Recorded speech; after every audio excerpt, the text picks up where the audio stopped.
돌아오리라.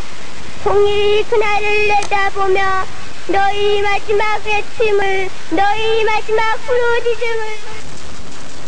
지금으로부터 36년 전인 1968년 12월 9일 강원도 울진 삼척지역에 침투했던 무장군비들에 의해 어린이를 포함한 일가족 4명이 학살당하는 사건이 발생했다.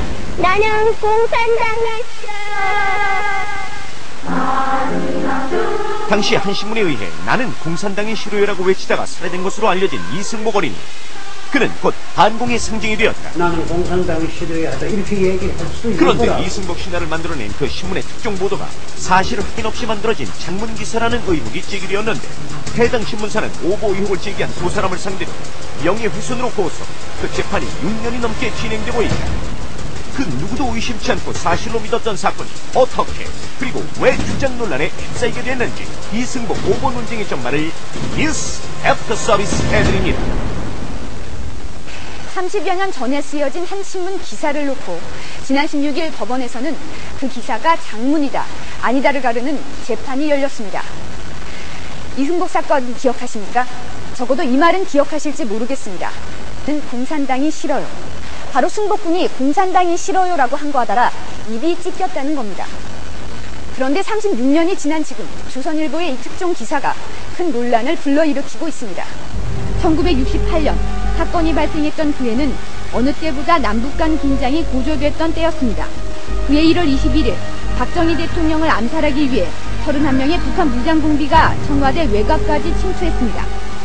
1968년 1월 21일 밤 북한 공산군 124군 부대 소속 무장공비 31명이 청와대 북화에 밀령을 띠고 서울에 침투.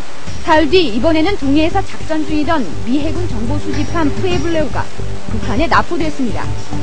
10월 말 이번에는 120여 명의 북한 무장공비들이 강원도 울진과 삼척 지역으로 침투했습니다. 전쟁을 방불케 하는 긴장 상황이 계속돼 공비들이 출몰한 강원도 일대는 대혼란에 빠졌고 공비 속탄 작전이 연일 펼쳐졌습니다.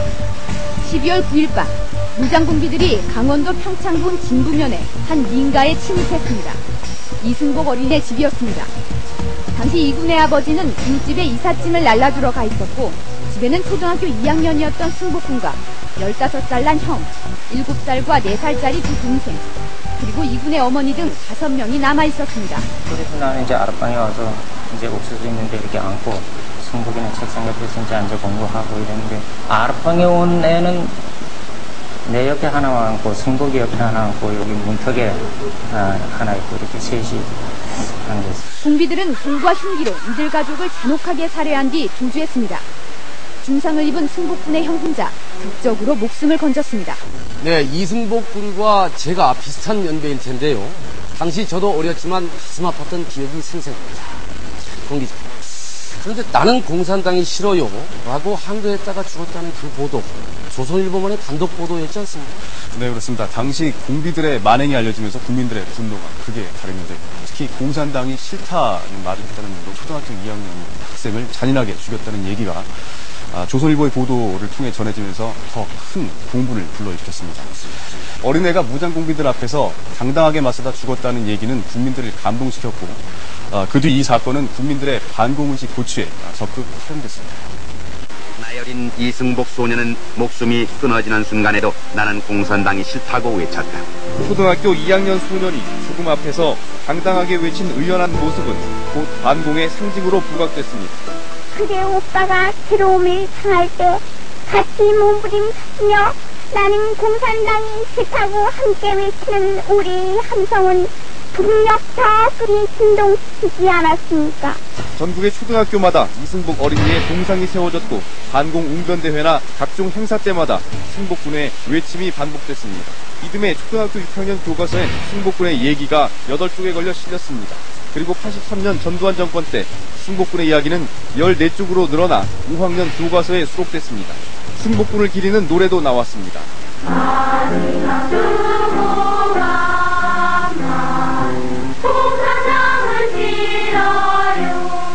75년 이승복 반공관이 세워졌고 82년에는 이승복 기념관으로 확장 이전해 작년까지 1,800만 명이 방문했습니다.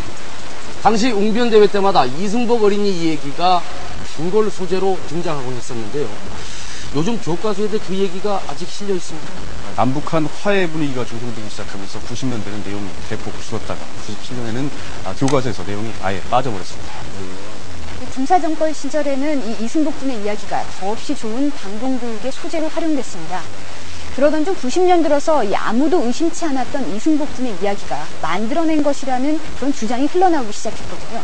여기 당시 사건 전개에 대한 패널을 하나 준비했는데요. 사건은 9일 저녁 8시쯤 일어났습니다. 이 유일한 생존자인 승복군의 형 학관 씨는 이날 밤에 집에서 극적으로 탈출을 했고요. 그리고 다음날 새벽 3시쯤 헬기로 원주의 육군병원으로 후송이 됐습니다.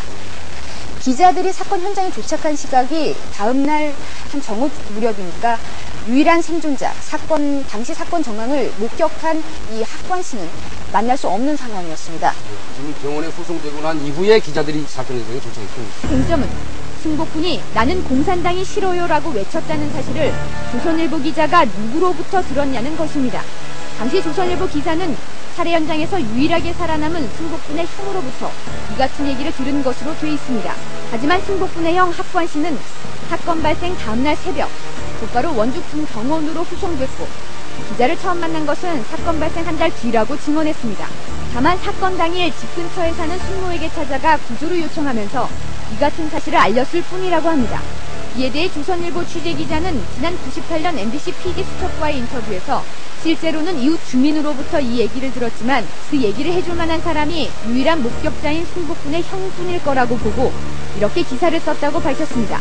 그 당시 주민 누구의 증언이라 하면은 주민 이름까지를 신문에 박았을 텐데 그런 별 필요성을 느끼지 않고 일반적인 상황에 대해서 쭉 이 얘기를 들어봤기 때문에 주민 이름을 그런 걸 신문상에 명백히 밝히지는 않은 거죠. 결과적으로 학원인지 학관이가 이 얘기를 했기 때문에 주민한테 이 얘기 전해진 거라면은 결국은 학관이가 이 얘기한 거기 때문에 그냥 학관이 한 것으로 그렇게 인용을 해서 그렇게 썼어요. 조선일보 기사가 보도된 뒤 타신문사 기자들은 이 사실을 확인하기 위해 주민들을 상대로 취재를 했지만 그런 말을 한 주민들을 만나지 못했다고 밝혔습니다. 안팎에 집혀치고 얼마나 좋은 기사예요, 그 시대에. 그러니까 각사가 난리가 났지 왜 이런 기사를 못 썼느냐 이런 식의. 각사 그래서 나도 그 데스크로부터 엄청나게 추궁을 받았고 본사에서 조선일보 이런 기사가 났으니까 수술이 알아보라 이래서 이제 그 현장을 갔더니 현장에서 얘기가 전혀 확인이 잘 안 되더라고. 사실은 팀은 최근 이 같은 사실을 확인하기 위해 사건 직후 현장에 가봤다는 주민들을 만나봤지만 역시 승복군의 숙모로부터 그 같은 얘기를 직접 들었다는 사람은 찾지는 못했습니다. 들은 소리는 몰랐어요. 들은 소리는 모르고 우리는 그 들은 사실은 직접은 들은 사실이 없죠. 직접 듣지 못했죠, 그러면. 그래서 그랬다고 그래서. 또 다른